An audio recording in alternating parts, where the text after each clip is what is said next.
As 12th standard subject chemistry unit 4th unit lesson transition element and inner transition element. இந்த லெசனில் நம்ம last class வந்து alloy formation பார்த்தோம். அதே போல் industrial compounds, அதாவது இடையில் சின்ன சின்ன ஆட்டம் ப்ரெசென்ட் ஆகிற மெட்டல் காம்பவுண்ட்ஸ் பார்த்தோம். இப்போ இன்றைக்கி பார்க்க போகிறது ஃபார்மேஷன் ஆஃப் காம்ப்ளெக்ஸ் வந்து உருவாதல் அப்படின்னு சொல்லுவோம். காம்பவுண்ட் வேறு காம்ப்ளெக்ஸ் வேறு, இந்த கான்செப்ட் நீங்கள் ஞாபகம் வச்சுங்க. காம்ப்ளெக்ஸ்ன்றது ஸோ அதாவது does not dissolve in ion form. So என்னென்ன பாசிட்டிவ் அண்ட் நெகட்டிவ் அயான் இருக்கோ அது முழுமையாக டிசால்வ் ஆகாமல் ஒரு கோஆர்டினேஷன் காம்பவுண்டாக உருவாகி நமக்கு அயான் ஃபார்மில் தரும். இதை வந்து காம்ப்ளெக்ஸ் அப்படின்னு சொல்கிறோம். இது நம்ம கோஆர்டினேஷன் காம்ப்ளெக்ஸ்னு சொல்லலாம். இன்னொரு பேர் வந்து கோஆர்டினேஷன் காம்ப்ளெக்ஸ். ஸோ அது எவ்வாறு உருவாகுது அப்படின்றத சொல்லியிருக்காங்க பாருங்கள். Transition element have tendency to form coordination compounds with a species that has an ability to donate an electron pair to form a coordinate covalent bond. பொதுவாகவே கோலன் பண்ணுறது ஷேரிங் எலக்ட்ரான்னும், கோஆர்டினேட் கோலன் பாண்ட்னா ஷேரிங் பேர் electron in any ஆட்டம். ஏதாவது ஒரு ஆட்டம் மட்டும் பேர் எலக்ட்ரானும் கொடுக்கக்கூடியதாக இருக்கும் coordination covalent பாண்டில். அப்போ transition metal ion are small and highly charged and they have vacant low energy orbitals to accept an electron pair donated by other groups. பொதுவாக டிரான்சிஷன் மெட்டல் இருக்கிற எல்லா எலமெண்ட்டுமே மெட்டல்ஸ் அந்த எல்லாமே பார்த்திங்கன்னா ஸ்மால் சைஸாகவும் அதே நேரத்தில் highly charged positive ion. So இப்போது இந்த மாதிரி இருக்கிறதுனால டி பிளாக் எலமெண்ட்டில் வேகண்ட் ஆர்பிட்டால் இருக்கும். இந்த வேகண்ட் ஆர்பிட்டால் லோயர் எனர்ஜியாக இருக்கிறதுனால ஸோ பொதுவாக அதர் குரூப் பேர் எலக்ட்ரான் கொடுக்கும்போது அதை அக்செப்ட் பண்ணி காம்ப்ளெக்ஸை உருவாக்கக்கூடிய வாய்ப்பு இருக்குது. வேகன் டி ஆர்பிட்டால் காலியாக இருக்கிற டி ஆர்பிட்டாலில் அதர் குரூப் எலமெண்ட் தரக்கூடிய எலக்ட்ரானை அக்செப்ட் பண்ணிக்கிட்டு பேர் எலக்ட்ரானை அக்செப்ட் பண்ணிக்கிட்டு ஒரு கோஆர்டினேட் கோலன் பாண்ட் உருவாகும். எத்தனை வேகண்ட் ஆர்பிட்டாலோ அத்தனை கோஆர்டினேஷன் உருவாக வாய்ப்பு இருக்குது. So due to these properties transition metals form large number of complex examples கொடுத்துருக்காங்க. ஸோ இது எப்படி படிக்கணும்னு சொல்லணும் கேளுங்க. எக்ஸா சயனோ அயன்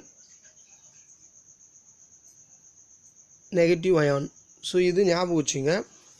பெரும்பாலும் எத்தனை இருக்கோ, ஸோ சைனைடாக இருந்தாலும் சரி, இதே மாதிரி இங்கே இருக்கு பாருங்கள் அம்மோனியா ஒன்றுன்னு சொல்லணும், அம்மைன் அப்படின்னு சொல்லணும். எக்ஸா அம்மைன் கோபால்ட் அப்படின்னு சொல்லணும். அதாவது இங்கே கவனிங்க, இங்கே அம்மைன்றது ஸ்பெஷல் நேமில் சொல்கிறோம், அம்மோனியான்னு சொல்லக்கூடாது. ஸோ இந்த மாதிரி சில லிகாண்டுக்கு சில ஸ்பெஷல் நேம்ஸ்லாம் இருக்குது. இது நம்ம அடுத்த லெசனில் கோஆர்டினேஷன் காம்ப்ளெக்ஸ் தனியாக பார்க்க போகிறோம். அதில் ஐயூபிஎஸ்சி நேமன்கிளேச்சர், ஸோ எதுக்கு எந்தெந்த மாதிரி பேரை சொல்ல போகிறோம் அதை பற்றி நம்ம அந்த வகுப்பில் பார்க்கலாம்.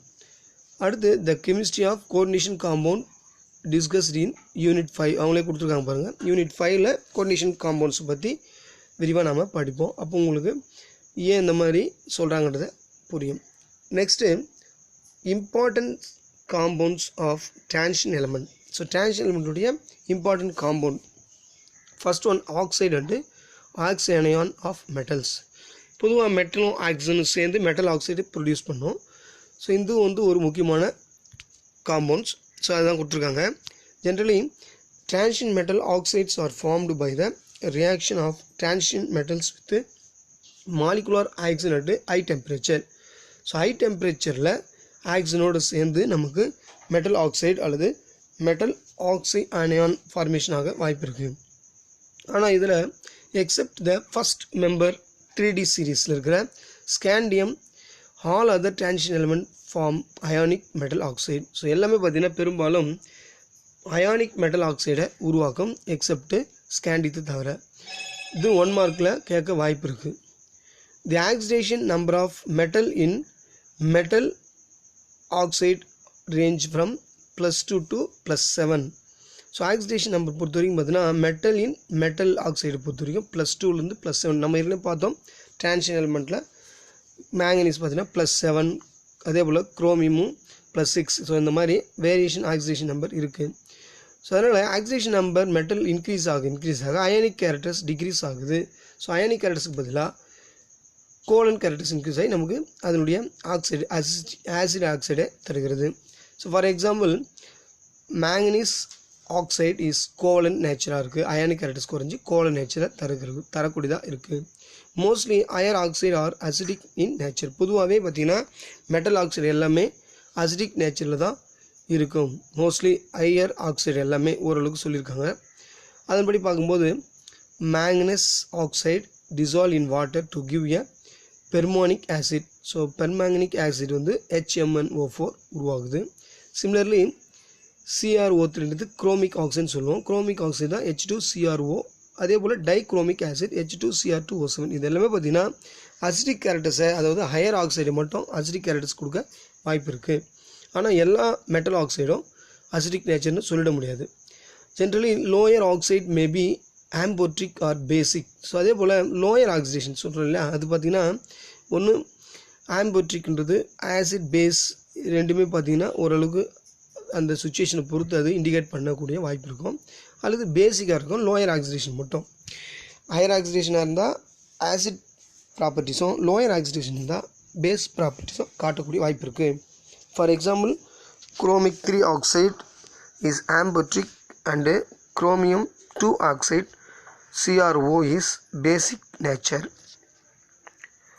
Thank you. See you next class.